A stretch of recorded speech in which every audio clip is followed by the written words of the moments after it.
Não compare o seu processo de cura com o processo de cura de ninguém. Não compare aquilo que Deus está fazendo na sua vida com o que Deus fez na vida do fulano. Eu lembro que quando o Senhor restaurou meu casamento, meio do Telmo, nosso casamento é um casamento restaurado pelo Senhor. Muitas pessoas vinham e comparavam, né? Até outro dia que na igreja mesmo uma moça falou. Ela disse assim, nossa, eu estou na mesma quantidade de tempo separada, faz 4 meses. Eu lembro que nós ficamos 4 meses separados e voltamos, Deus nos restaurou. E ela disse assim, agora eu estou esperando. Eu falei, não faça isso. Não compare o seu processo com o meu processo, porque Deus nos vê de maneira diferentes. Então, por favor, não compare.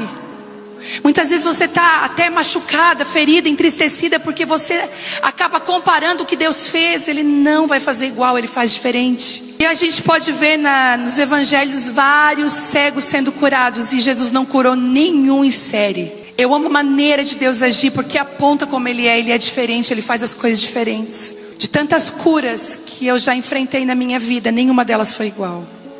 Eu já fui curada no meio de uma conferência, jogada no chão no meio de uma conferência. A presença de Deus veio sobre mim. Como eu já fui curada no meu quarto. Como eu já fui curada num culto de domingo que eu não esperava muita coisa. Como eu já fui curada numa quinta-feira aqui em cima. O Senhor tem maneiras de nos tocar. Não ponha métodos aonde Deus coloca o Espírito. Não coloque métodos aonde Deus faz como Ele quer. Mas nós vemos uma coisa muito interessante aqui. Algumas pessoas trazem um cego até Jesus para que Jesus o tocasse. Você vai ver que não é o curasse, é o tocasse. Porque o toque de Jesus tem poder de curar. Muitas mulheres vêm para a reunião de mulheres aqui, a convite de uma amiga. As pessoas querem que nós sejamos tocadas por Jesus, porque o toque de Jesus produz cura na nossa vida. E diz aqui, fala um ponto muito importante. E tomou o cego pela mão e o levou para fora do povoado. O Senhor tem feito isso comigo e com você. Ele vai nos pegar pela mão e nos tirar da nossa cultura vigente, daquilo que nos influencia demais, daquilo que traz sobre nós uma cultura que não é a cultura do céu. Ele vai precisar fazer uma mudança no odre. É por isso que a Bíblia diz que o odre tem que ser compatível com aquilo que ele vai receber. Aliás, um vinho novo precisa de um odre, porque se jogar um vinho novo num odre velho, ele vai se arrebentar. É por isso que o Senhor teve que tirar esse cego do povoado dele, da cultura dele. É por isso que às vezes Deus nos tira e você não entende, até da parentela. E a gente fica pensando, Deus, por que eu estou me sentindo tão sozinha nesse tempo? Porque eu preciso te tocar de uma maneira diferente, sem intervenção. As palavras são muito poderosas. Por isso que você precisa sempre pensar antes de falar. Eu sei que tem mulheres que têm um temperamento de falar mais, né, de falar muito. Outras são mais quietinhas. Mas independente do seu temperamento, a sua palavra tem poder. Cuide com o que você fala. O que você fala pode destruir uma pessoa, pode construir uma pessoa. E às vezes o Senhor precisa nos tocar separado do nosso bando, para que não tenha nenhuma intervenção. Algumas mulheres, o Senhor vai fazer tão diferente com você, que a sua família não vai reconhecer você. Inclusive, quando você chegar na sua parentela, a sua postura é outra. Sabe o que vai acontecer? Você vai ensinar coisas novas para elas.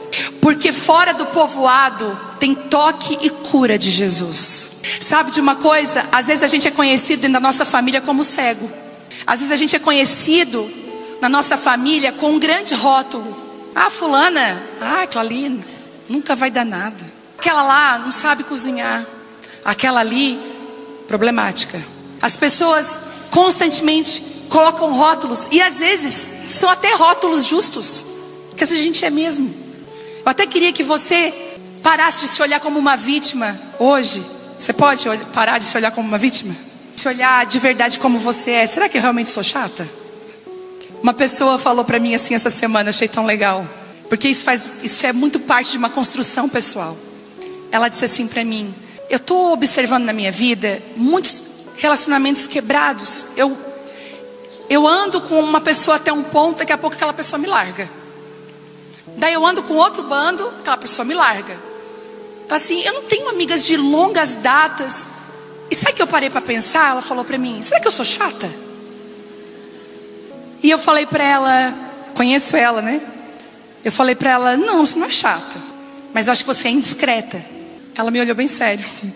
Eu acho que você acaba soltando algumas coisas e as pessoas gostam de ter relacionamento de muitos anos com pessoas confiáveis. Então quando você solta, as pessoas já pensam, não posso confiar. Relacionamento de anos precisa de uma base sólida, não pode estar ruída. Quer construir relacionamento de anos, base sólida, seja confiável. Eu achei lindo ela chegar a essa conclusão, porque ela disse assim para mim: eu entendi o que eu estava fazendo e eu vou começar a fazer diferente. Sabe de uma coisa, às vezes Deus vai precisar tomar a gente pela mão e tirar a gente do povoado da gente, tirar a gente da cultura, daquilo que a gente pensa, daquilo que a gente acha. Porque o Senhor, para nos curar, Ele vai nos tirar do meio, muitas vezes, das pessoas ao nosso redor. Sabe por quê? Você vai voltar para o povoado totalmente diferente. A Bíblia diz o seguinte: em seguida, Ele cuspiu nos olhos do homem. Gente, Jesus cuspiu nele. Às vezes a gente lê umas coisas nas escrituras que eu fico assim: Senhor, por que o Senhor fez isso? Por que o Senhor não tinha outra forma, de curar o cego? A Bíblia diz que com a saliva, o Senhor cuspiu nos olhos dele para trazer cura. Existem palavras do Senhor que trazem cura para o nosso coração, que abrem os nossos olhos.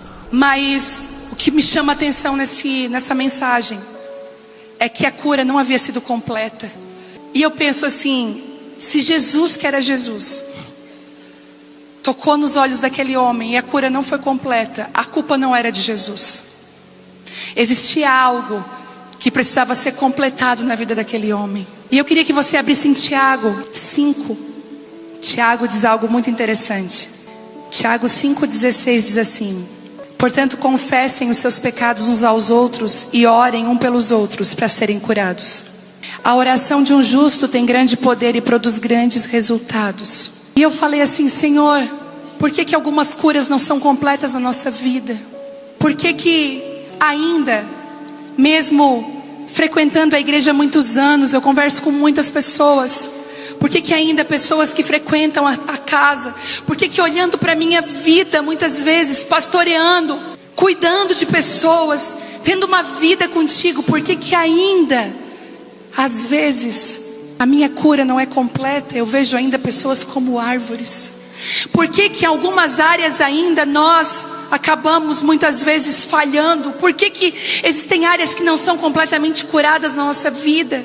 E o Senhor falou comigo: filha, antes de todo derramamento do meu espírito, existe um tempo de limpeza e de confissão de pecados.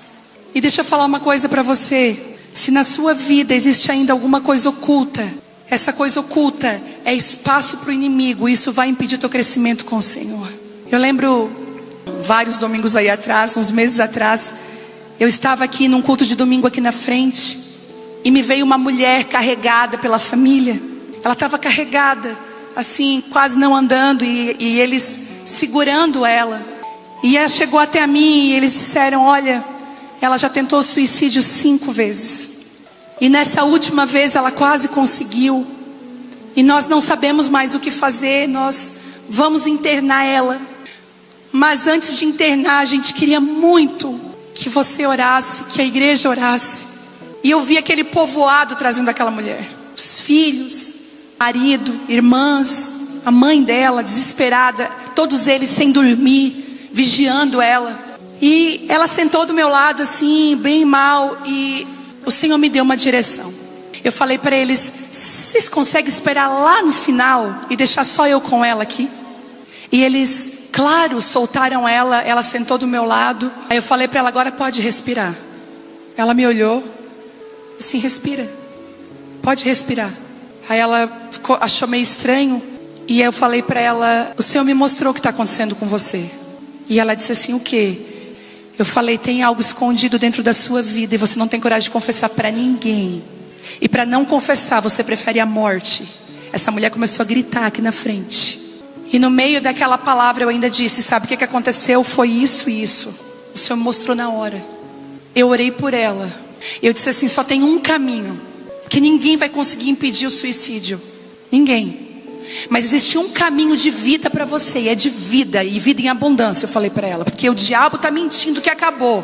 Não acabou, só está começando o que Deus quer fazer na sua vida. Você chegou num lugar de vida. Só tem um caminho, a confissão.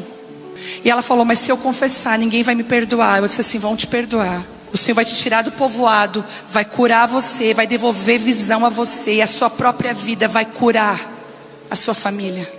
O Senhor me mostrou aquele dia, eu falei, lembra daquele endemoniado? Disse para ela, você lembra do endemoniado que foi curado? E ele disse, eu vou te seguir, Jesus. O Senhor falou, não, volta para casa e vai lá recuperar o que você perdeu como família. O Senhor vai te dar graça para você recuperar tudo o que você perdeu, como mãe, como esposa, como vó.